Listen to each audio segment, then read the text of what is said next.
こんにちは。日本語クラスです。皆さんお元気ですか？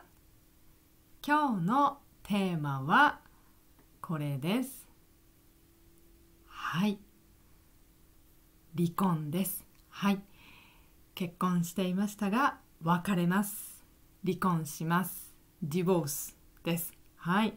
昨日もこの、離婚についての YouTube を作りました。はい。日本では結婚したんだけど5年間の中、最初の5年間で離婚する人が多いです。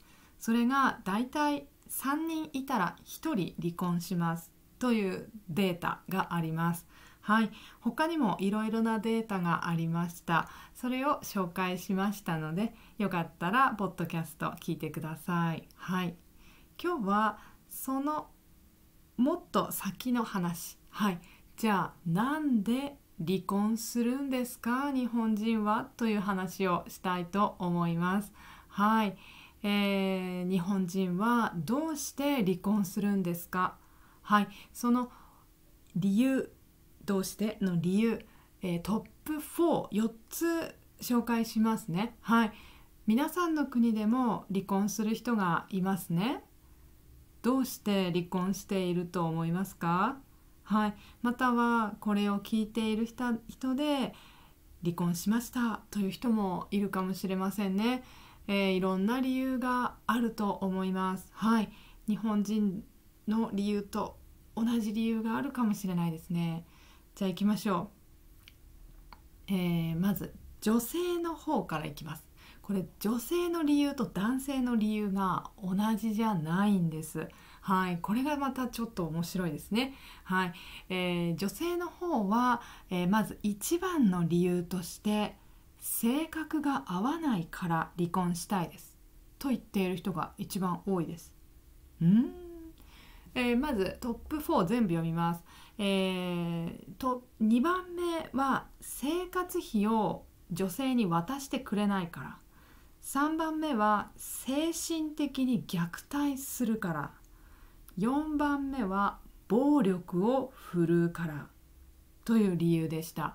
はい、ちょっと2番目、3番目、4番目から先に説明します。はい、生活費渡さないというのは男性が働いていてお金を家に入れない、はい、という意味です。だから奥さんが生活ができない、あとは子供がいるのに教育のためのお金が足りないとか、そういうことです。はい、3番目は精神的に虐待する。これはちょっと大事な言葉が入っていますね。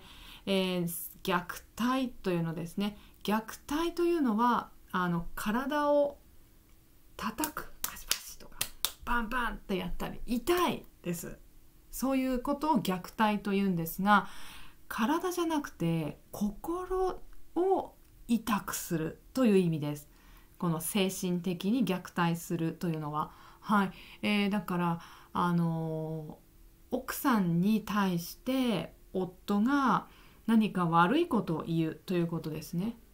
例えば仕事を奥さんが探しているんだけど、夫がお前にはそんないい仕事できないよとか、お前は能力がそんなに高くないからあの会社には入れないよとか言ったり、例えばですよ、そういうこと。心が悲しいですよね。そういうのをいつもいつも言われたらもう本当に嫌です。ストレスです。そういうこと。はい、で4番目は暴力を振るう。これは分かりやすい。もう体にね、虐待とちょっとに近いんですけど、パンチパンチするってことですね。はい、で、じゃあ先に男性見ますね。男性はこれです。はい、男性の一番の離婚の理由は性格が合わない。はい、女性と同じですね。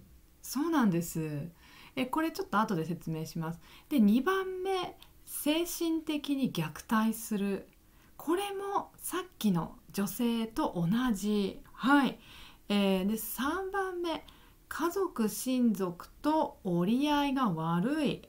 はい、これは今までなかったですね。これは簡単に言うと、自分の、お父さんお母さんと自分のパートナーの関係が悪いとか、自分の家の誰かとそのパートナーの関係が悪いっていうことですね。これはね、日本はねあります。やっぱり結婚すると日本は特に昔はその男の人の家に入るっていう言い方をしたぐらい、そっちの男の人の家の習慣とかに合わせなければいけない女の人がっていうのもあったので、最近はちょっと少ないんですけど、男の人のお母さん、旦那さんのお母さんです。お母さんと自分の妻の関係が悪いと大変です。はい、例えばそういうの。はい。で、4番目、男性の離婚の理由は異性関係だから。これは詳しくは私もわからないんですが、不倫、夫の方が別の女性が好きですとか、または女性の奥さんの方が、別の男の人が好きっていう意味かもしれないんですが、多分男性の理由だから、多分別の女の人が好きっていう意味だと思います。はい。この異性関係は、女性の理由のもうちょっと4位より下にもありました。はい。で、じゃあ、この1番の性格が合わないということについてもう少し説明します。性格ってもう結婚する前から知ってるでしょって思いますよね。そうですよね。どういう人ですかっていうのを知って結婚している人がもう今日本は多いです。はい。親が相手を決めて結婚したじゃなくて、2人で好きになったからデートをして、付き合って、それから結婚するということが今は多いです。はい。だから性格は知っているはずなんですが、実際に結婚をして一緒に生活を始めますね。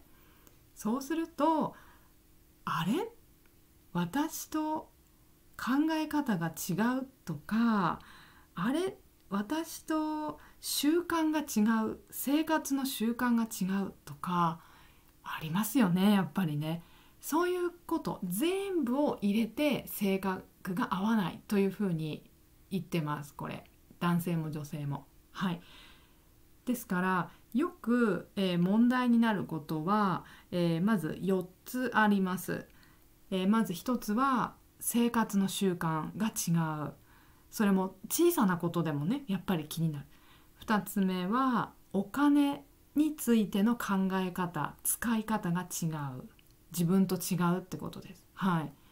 ありますよね。相手の人は車にたくさんお金を使うけど、もう一人のパートナーは車に全然興味がないから、どうしてそんな高い車買うのって思ったりとか。例えば3つ目は子供のことです。子供の教育、どうやって教育しようかとか、どのくらいお金を使って子供を教育しようかという考え方が違うっていう時です。はい。で、4つ目が、宗教の考え方です。レリジョン。はい。宗教をどのくらい自分が信じてそれをしてるかということも関係するらしいです。これ私にとってはびっくりでした。はい。日本人そんなに宗教気にしないかなと思ったんですが、そんなことないみたいですね。日本もいろんな宗教があるので、やっぱりそうかなと思います。で、あとはもう一つ、また別のもう一つ問題になりやすいことが、一緒に生活始めて環境が変わっていく。例えば子供を産んだ、はい、出産ですね。子供を産んだ場合に、産んだ時も赤ちゃんの世話もありますし、2人で働いていたらどっちが会社を休むんだとか、それもありますね。そしてもうちょっと子供大きくなってからもといってもまだ3歳4歳5歳とかだとやっぱり大変ですよね。一緒に育てるのか、いや一人の人だけがいつもいつも世話をしてるのかとか、はい、そういう環境の変化というので考え方とか何を大切に考えるかとか、そういうことの違いでストレスになる。で話し合ってももうダメだ、もう離婚しましょうとなることが多いということです。はい、この一番はきっと皆さんの国でも多いんじゃないですかね。ぜひ皆さんの国のことを教えてください。はい、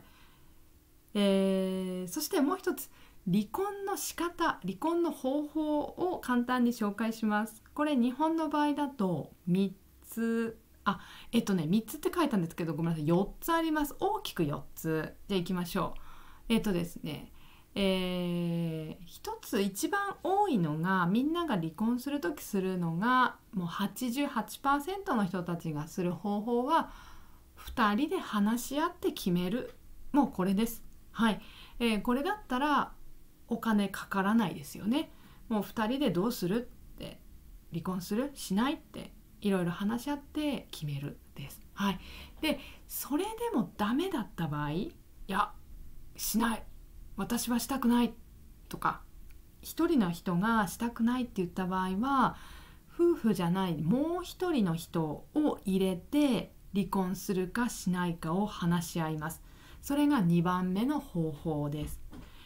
これもう一人の人というのはもう法律関係の人です。はい、だから自分の友達とかそういうことではないです。はい、でもこれやるのも全体の 8% くらいです。はい、でこれでも決まらない、いや私はやだ、離婚したくないってまだ相手の人が言ってる、または自分がそう思ってる場合だったら、その後は裁判になってきます。はい、だから大きく見るともう裁判です。3番4番は裁判です。はい、裁判の写真があります。裁判これ、はい、ドンドンって言って、はい離婚、はい離婚、はい離婚しなくていいですとか決める。はい、だけどこれで裁判で決めるというのはもうほとんどないです。はい、もう全体の 2% ねって書いてありますね。でこれ全部足しても 100% にならないので、ちょっと私も意味が分かんないんですけどどういうこと一番多いのは夫婦で話し合うってことですね。はい、ただすごいストレスですよね。大変ですよね。はい、そんなにすぐには決まらないことが多いと思います。はい、皆さんの国ではどうでしょうか。はい、ぜひみんなの国でのこの離婚の方法とか、または離婚できないんですとか、もしあったら教えてください。はい、ねえ、いろいろ大変ですよね。そうということで人生にはいろんなことが起きるんですね。はい、離婚してもその後また新しい人生あれば、また考え方変えて進めばいいと思います。はい、皆さんの意見をぜひ聞かせてください。はい、じゃあ、私のオンラインレッスンちょっとだけ紹介します。離婚の話は授業ではあんまりしないんですけど、